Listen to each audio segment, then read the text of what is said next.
1. The Birth of a Nation y Metrópolis, temática social y la construcción de un otro. Si bien ambas películas se estrenaron con 12 años de distancia, las dos abordan temáticas sociales propias de cada época y de cada lugar de origen. Por un lado, The Birth of a Nation pretende narrar una versión supuestamente fiel y objetiva de hechos históricos, como la abolición de la esclavitud, la guerra de secesión y posterior reconstrucción en los Estados Unidos de fin del siglo XIX, mientras que Metrópolis presenta una visión de un futuro distópico coincidiendo históricamente con el caos de la Alemania de posguerra, que en ese momento se llamaba República de Weimar, y por lo tanto ambas representan periodos de transición e inestabilidad política y social. Tanto los obreros en Metrópolis como los afroamericanos en The Birth of a Nation son presentados como un otro potencialmente peligroso que debe controlarse. The Birth of a Nation presenta a su otro de una forma directamente demonizada, por ejemplo, en esta escena de los afroamericanos en el Congreso, o en esta famosa escena de un intento de violación de una chica blanca, mientras que Metrópolis, si bien permite una interpretación más crítica, por ejemplo en la escena de la fábrica, con los obreros caminando alienados, manifiesta su preocupación sobre un otro en escenas como la destrucción de las máquinas por parte de los obreros, que finalmente provoca su propia destrucción.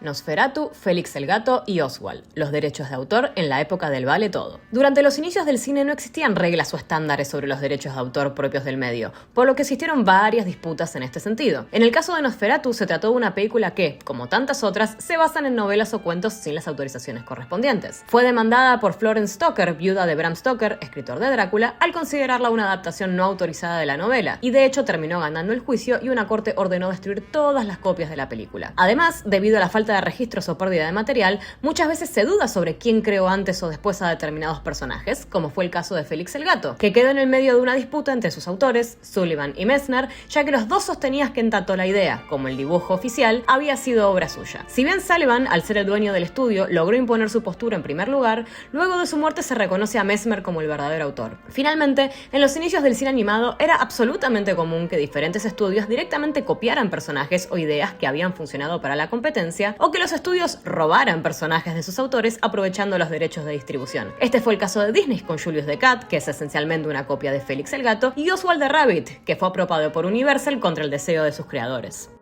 3. The Jazz Singer and Steamboat Willie, la sincronización del sonido. Estas dos obras tienen la particularidad de ser las primeras en utilizar la sincronización del sonido. Si bien en The Jazz Singer es parcial, ya que gran parte de la película sigue siendo muda y solo se observan en pequeñas escenas con música diegética, es decir, que los personajes también oyen formando parte de la escena, como en la canción interpretada por Al Johnson, y Steamboat Willie se realiza de forma completa, no solo el silbido de Mickey, sino que la música se encuentra coreografada con movimientos y sonidos de objetos. Ambas obras se destacan no solo por ser las primeras, sino por incorporar la tecnología de una manera inteligente y atractiva, al punto en que los años posteriores tomarían notoriedad producciones animadas relacionadas con la música, como las Silly Symphonies, las Merry Melodies o las Happy Harmonies. 4. Rubber Hose Animation, la animación y sus posibilidades infinitas. Tanto Félix el Gato, como Oswald el Conejo, como Bosco, como Betty Boop, como Popeye y hasta Mickey Mouse tienen algo en común: sus brazos de manguera. El Rubber Hose Animation, traducido literalmente como animación de manguera de goma, fue el primer estándar de la industria de la animación que comenzaba a explorar sus posibilidades durante la década de 1920. Debido a las limitaciones materiales y la calidad de la época, los personajes debían llamar la atención y ser reconocibles. La forma en que encontraron para hacerlo, además de robar y copiar ideas entre autores, fue mediante este estilo de animación, que a su vez está influenciado por cómics, de donde salieron varios de estos personajes o sus autores. Caracterizado por la flexibilidad tanto de personajes como de objetos, este estilo permitía animaciones fluidas y divertidas, donde podían romperse las lógicas del mundo real para dar paso a las reglas del mundo animado, entre ellas los principios de animación que se estudian hasta el día de hoy. 5. Walt Disney y el multiplano, el estándar de animación del siglo XX. Si bien la mesa multiplano ya se utilizaba antes, como por ejemplo en Las aventuras del príncipe Ahmed de 1926 de Lotte Reiniger, fue en la década del 30 en donde se perfeccionó la técnica de la cámara multiplano. Ub Iwerks patentó definitivamente el invento en 1933 y fue elegido por Disney como el nuevo estándar para la animación. Las Silly Symphonies, 1929-1939, fueron reconocidas debido al uso de estas técnicas modernas, llegando varias a ganar premios Oscar a mejor cortometraje.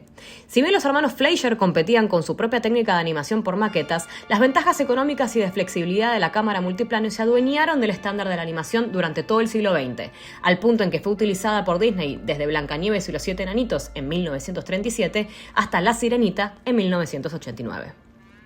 Match número 6. Disney, Warner Bros., Paramount y el uso de personajes famosos como propaganda política durante la Segunda Guerra Mundial. En los 40, al comienzo de la Segunda Guerra Mundial, Disney estaba pasando por un periodo de dificultades financieras que casi lo lleva a la ruina. Debido a la situación política, el Servicio Militar Naval de Estados Unidos contrató a Disney, comisionando por $90.000 de la época, equivalentes a $2.021.712 en 2026, para la producción de 20 cortometrajes en contra de los líderes políticos de Alemania y Japón, retratándolos como brutos sin razón o moral, como represalia tras el ataque de Japón a la base militar Pearl Harbor en Hawái en 1941 y la invasión de Alemania a los países europeos. Esto desencadenó que durante toda esa época el 90% de empleados de Disney trabajaban en producir material y propaganda política proamericana. Uno de los más conocidos es The Furious Face en 1943, protagonizado por el famoso Pato Donald. Similarmente, en 1942, Warner Bros. Aportó su propio cortometraje, The Dictators, mostrando a Hitler, Mussolini y Tojo, dictadores de Alemania, Italia y Japón respectivamente,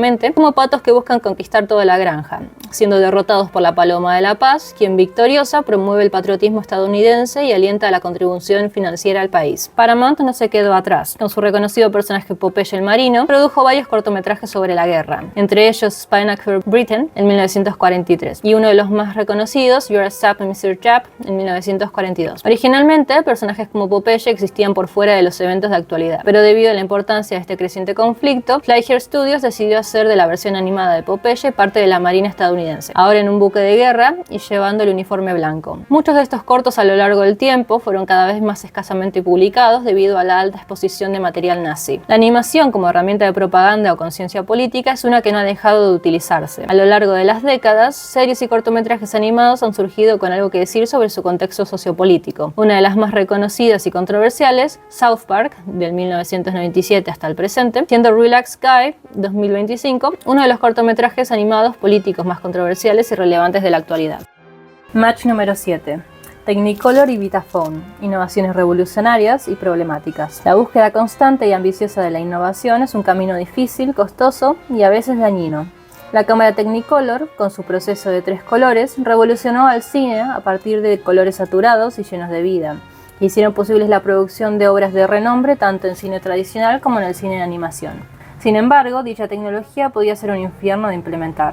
La cámara, además de ser enorme, pesada y cara, no podía ser comprada, ya que pocas existían, y los estudios de filmación debían alquilarla para cada producción, incluyendo su dirigible de sonido grande y pesado especial, y su set de técnicos y supervisores de color, quienes controlaban que la producción no sobreexija a la cámara. Su implementación no era ni fácil ni económica. El proceso de separar la imagen disminuye la cantidad de luz del celuloide. Por ende, cada producción de Technicolor requería grandes cantidades de luz en el set. Esto generaba altas temperaturas, alrededor de los 38 grados Celsius, ocasionando problemas en filmaciones como lo fue en El Mago de Oz en 1939, causando desmayos y deshidratación en los personajes con disfraces y reportándose daños oculares a largo plazo en los actores y actrices de la película al estar sujetos extensamente a grandes niveles de la luz ultravioleta del set. Por otro lado, el sistema Vitaphone, adquirido por la Warner Bros., similarmente dio paso al cine sonoro con The Jazz Singer en 1927. El proceso para reproducir la banda sonora consistía en grabarla por separado en discos y estos se hacían sonar sincronizadamente con la película proyectada. Este sistema era difícil de aplicar. Todas las cámaras debían ser guardadas dentro de cabinas de vidrio. Los estudios tenían que ser insonorizados de manera específica. Se debía adquirir un equipo nuevo muy costoso y conseguir escritores que supiesen trabajar el diálogo.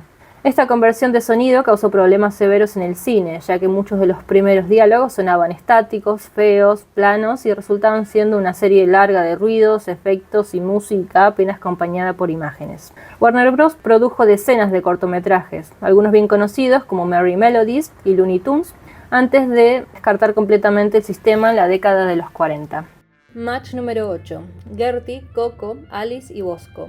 Las animaciones interactivas. El crecimiento y los progresos tecnológicos de la industria de la animación permitían un espacio para testear los límites conocidos, crear una secuencia en movimiento que desafía las leyes del espacio-tiempo, situaciones imposibles, ilusiones ópticas de que el espectador y o el animador está interactuando en persona con su creación, entre otros. En 1914, Winsor McCay realizó el corto Gertie the Dinosaur, presentando a Gertie, el primer personaje animado con voluntad propia, con quien el director interactuaba y hasta llegó a meterse dentro de la caricatura para el saludo final. Asimismo, en la serie de cortos Out of the Inkwell, desde 1918 a 1909 de Max Fleischer, seguimos las interacciones de este con su personaje animado Coco el payaso, empleando recursos técnicos y narrativos donde se simula la interacción inmersiva en tiempo real entre Coco, la lapicera y la tinta y el autor, permitiendo al personaje interactuar con el mundo humano. Lo mismo hicieron Hartman e Ising con su personaje Bosco en Bosco, The Talking Kid, en 1929, donde el creador interactuaba con Bosco sentado junto al lienzo, hablando e interactuando con él mismo. Este último método de animación fue posteriormente muy utilizado al momento de pitchar un nuevo personaje a las productoras, usándose como un símil de currículum vitae o portafolio de las características del personaje, sus movimientos, sus manerismos, su forma de hablar, su vocabulario, su apariencia desde distintos planos, entre otros. Por otro lado, en Disney decidieron probar un camino distinto. En sus cortos protagonizados por la niña Alice, como lo es Alice's Eggplant en 1925, es la niña humana quien se sumerge en el mundo de las caricaturas, descubriendo junto a los espectadores estos nuevos mundos animados donde todo es posible. 9. Los Fleischer y el legado de la rotoscopía. Entre 1915 y 1917, Max Fleischer inventó y patentó la máquina de rotoscopía o rotoscopio, consiguiendo a través de dibujar en papel sobre un cristal en el que se proyecta una grabación en fílmico una fluidez única para la época.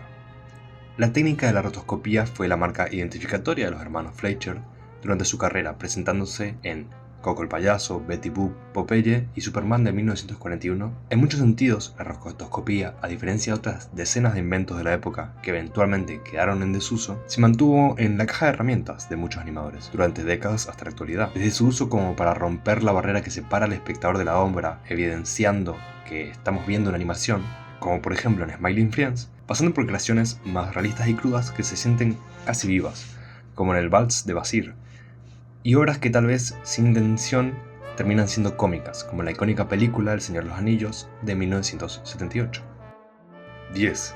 El marketing y la venta de juguetes en animación. Betty Boop, Félix el Gato, Popeye y Mickey Mouse son personajes animados que marcaron una época, y ahí es donde las productoras vieron un espacio de negocios que les permitía aumentar sus ganancias, desde disfraces y cigarreteras de Betty Boop, pasando por peluches de Félix y el aumento del consumo de espinacas causado por Popeye, que en su momento salvó la industria agrícola en plena Gran Depresión. Pero si tenemos que nombrar a los reyes del marketing, nadie le hace competencia a Disney. En 1932, Waltz contrató a Ray Karmer, un experto en marketing que ayudó a pavimentar el camino de la venta de productos patentados por Disney. Kamen vio que la gente no solamente compraba un producto por sí mismo, sino por su relación con el personaje, y que esto podía ser explotado. Una de las historias más interesantes es la de los relojes de Mickey Mouse, que en plena crisis económica se vendieron 11.000 en un solo día y en una única tienda de Nueva York. Esta iniciativa comercial cambió desde entonces directamente la forma en la que las productoras desarrollan sus series y películas, al no pensarlas como obras sino como productos, buscando crear personajes que no solo son bonitos para ver en la pantalla, sino fáciles